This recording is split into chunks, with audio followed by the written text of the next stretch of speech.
We are here in Chris Kolker's beautiful backyard. Mr. Kolker is running for Colorado House of Representatives for District 38. He's the Democratic nominee. Thank you so much for being with us today. Thank you for having me. This is my wife's pumpkin patch. She was the one behind it. In this particular district, the number one issue that I've heard on thousands of doors is education. We need to fund education. We need to give teachers their due. We need to make sure that students are getting what they need in the classroom. My oldest daughter is a first grader. My youngest is 2, so she's going to be starting her education career real soon. So that is important to me, and it really reinforces why I'm running, to hear that from people. And this is young and old that are telling me that. On the note of education, you've supported an initiative called the Great Schools Thriving Communities. Right. Can you tell us a little bit about that initiative? The initiative is now Amendment 73, where it will be on the ballot this fall to fund schools by creating a tax system for those making $150,000 and above, which is approximately 8% of our population in this state, and also creating a corporate tax rate of 6%. By doing this, we'll create $1.6 billion in funding for education. Your district has been represented by a proud fiscal conservative for many years.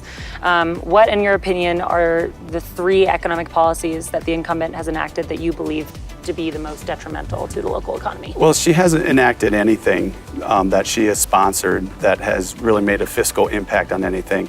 I would say what she has sponsored would have a detrimental impact. One thing that she did do recently was vote against our budget bill. Voted to bring it to the floor, but then voted against it. And by delaying the budget bill, you delay funding for education. It was $150 million in education. It was almost $500 million in transportation funding. So it's just a head scratcher to me why you would vote against it. Was there a particular reason that you chose House of Representatives for State Senate or any sort of other more localized office? Yeah, I did look at the representation that we currently have, and I looked at the record, and I looked at what I thought I could do different. And to see if that I could bring more representation to the people of this district on a more personal level instead of trying to represent the national party. What can I do to talk to the people in this district and make sure that we're representing everyone, not just the people who would vote for me? Great. So we are obviously having conversations in our country right now about female empowerment and gender parity in a way that we've never done before. You mentioned you were a father of 2 daughters. So what are some ways that you feel like you've supported women in your workplace over the years, or as a teacher specifically, or just in general as a community member? So I taught history, and I was also a coach, which seems to go hand in hand. I did coach girls volleyball, varsity volleyball, and girls basketball. Girls had a different mindset. You know, they were they seemed to work harder. They seemed to be able to look out for each other more so than the boys would. And I always believed in empowering them to make sure that they understood their place and their importance, which no one has a place in our society. You can be whatever you want to be. I'm running for office to be a role model to my girls, to show them that we can do positive things. I mean, my wife is a role model to me. She gets up every morning, works out at 4:30, comes home, gets ready for work, takes our youngest to daycare while I take the oldest to first grade. There's no harder worker that I know than my wife. And so promoting what she does with my daughters and telling them, look, this is what Tara is doing, this is what your mom is doing. We can do anything, we can be anything that we want to be. You know, don't be afraid to do it.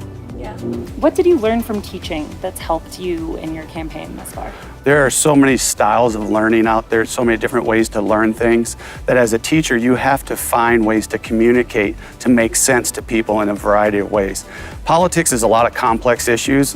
There's a lot of different initiatives and laws and rules that go with politics. How can we talk to people so that it makes sense? You mentioned sort of like bringing everybody to the table and hearing out everyone's viewpoint. Like, how, from your perspective, are you uniquely able to facilitate those sorts of conversations so that you'll be able to, first of all, get a lot of the lawmakers to the table to discuss this sort of thing, and second of all, potentially get them all on the same page? Because I'm willing to listen. I'm willing to listen to everyone. I want to hear those arguments. That's why we have state legislatures, because we're there to take that time that we're in session, to have committee hearings, to interview people, to take the time to listen to those arguments and then make an informed decision. And I think people see that in me. So, what makes you most proud to be a Coloradan? The environment here, Yeah. the outdoors. Who is your favorite politician of all time? Abraham Lincoln. He just embodied everything that it means to be a statesperson, Yeah. to represent the people, to do the right thing. What was the last television show you binge watched? Oh yeah, Parks and Rec. Yes. Last night, Who is your favorite female artist? Julie Andrews in Mary Poppins, and Anna Kendrick in Pitch Perfect. So Okay. those are my Pitch Perfect is my guilty pleasure. That's amazing. All right. So thank you so much for being here with us. Best of luck in November. Thank you for having me. I appreciate it. This has been great. So. Absolutely.